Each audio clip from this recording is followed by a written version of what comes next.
everyone, so today we're going to learn pair words.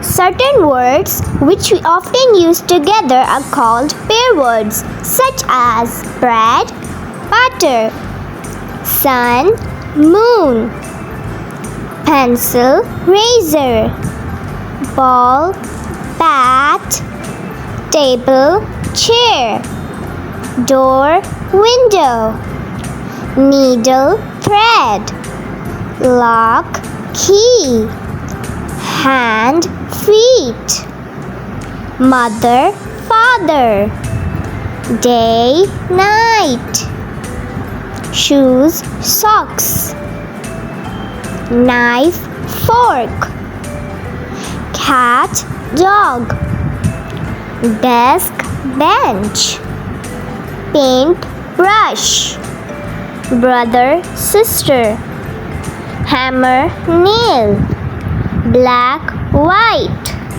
tie, belt. Now let's see what you have learned from worksheet. The tie goes with the belt. The paint goes with the brush. The bread goes with the butter. The shoes goes with the socks.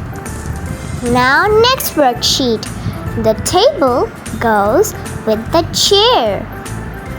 The hammer goes with the nail. The day goes with night. The needle goes with thread. Nice job! Thanks for watching. Please subscribe to my channel and also like this video. Bye.